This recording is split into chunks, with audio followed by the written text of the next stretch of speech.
Assalamualaikum warahmatullahi wabarakatuh. Perkenalkan, nama saya Fandi Albantan Ibnu Deta dengan NIM 5504220023. Prodi Perbankan dan Keuangan. Kelas B. Di sini saya akan mempresentasikan peran audit internal dalam mengatasi kasus penipuan kredit fiktif di Bank BPR Indonesia. Selanjutnya, latar belakang. Pada tahun 2021 hingga 2023, beberapa BPR di Indonesia menghadapi kasus penipuan kredit fiktif yang dimana kredit diberikan kepada debitur palsu atau tidak memiliki syarat. Kasus ini dilakukan oleh oknum karyawan yang memanipulasi data dan prosedur kredit untuk keuntungan pribadi, menyebabkan kerugian keuangan bagi bank dan hilangnya kepercayaan masyarakat. Selanjutnya, apa sih peran penting audit internal? Peran audit internal sangat penting dalam mengatasi penipuan dengan melakukan evaluasi di bidang operasional, keuangan, akuntansi, SDM, dan kegiatan lainnya. Auditor internal membantu manajemen mencapai kinerja yang baik. Tujuan dari audit internal adalah untuk memastikan laporan manajemen akurat dan sesuai realita di lapangan. Apabila menurut auditor internal dapat tersaji kurang akurat, auditor tersebut berhak melakukan penyelidikan mendalam hingga menemukan data yang tepat. Selanjutnya, cara audit internal untuk mendeteksi penipuan. Beberapa cara yaitu review dokumen kredit. Auditor perlu memeriksa kasihan dokumen yang diperlukan, seperti memeriksa kesesuaian saldo debitur dengan akun kontrol dan memeriksa setiap perbedaan yang ditemukan. Selanjutnya, wawancara dengan nasabah. Dalam audit internal, lakukan wawancara untuk tujuan yang salah satunya adalah mengetahui gejala-gejala yang muncul sebelum kredit bermasalah. Beberapa cara audit internal untuk mendeteksi penipuan. Pemeriksaan ulang proses persetujuan kredit. Tujuan utama dari pemeriksaan ini adalah untuk memastikan bahwa proses pemberian kredit telah dilakukan sesuai dengan kebijakan, prosedur, dan peraturan yang berlaku. Berikut beberapa alat untuk audit yang digunakan untuk kredit. Pengajian substansi. Prosedur audit yang dirancang untuk mendeteksi kesalahan material dalam saldo akun atau transaksi. Konfirmasi.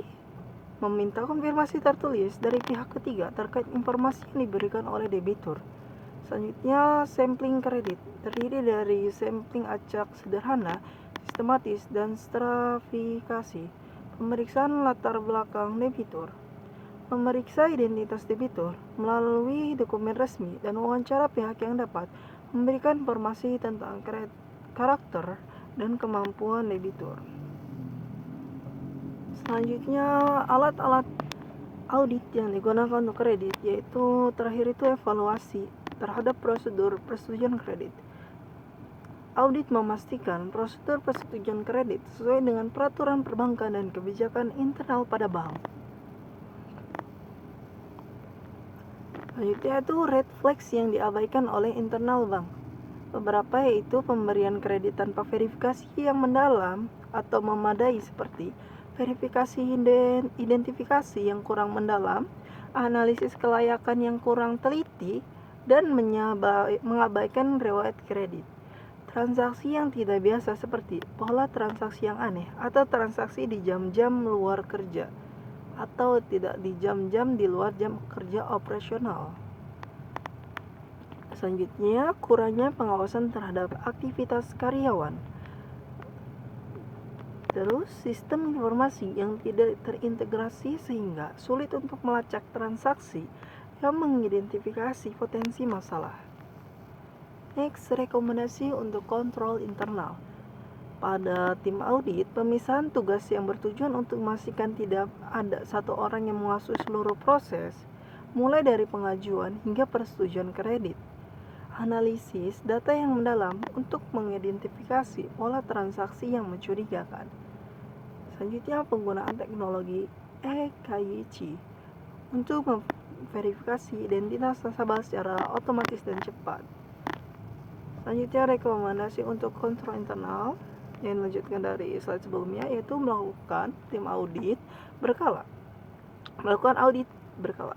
Manfaat dari audit berkala yaitu audit dapat mengidentifikasi potensi resiko atau ketidakpatuhan terhadap peraturan sebelum menjadi masalah yang lebih besar dan dapat mencegah kerugian finansial. Selanjutnya, melakukan pelatihan karyawan. Memberikan pelatihan karyawan secara berkala kepada karyawan untuk meningkatkan kesadaran dan akan risiko penipuan. Slide terakhir yaitu kesimpulan dari saya. Peran audit internal dan pengawasan yang ketat merupakan hal yang penting dalam proses pemberian kredit. Dengan melakukan upaya pencegahan seperti pemeriksaan ulang proses persetujuan, kredit dapat melakukan evaluasi kredit dan melakukan evaluasi secara rutin oleh tim audit. Bank dapat meminimalisir risiko kerugian akibat penipuan dan membangun kepercayaan pada nasabah. Cukup sekian dari saya, kurang lebihnya jika ada kesalahan dalam ucapan atau perkataan. Wabillahi taufiq wal hidayah. Wassalamualaikum warahmatullahi wabarakatuh.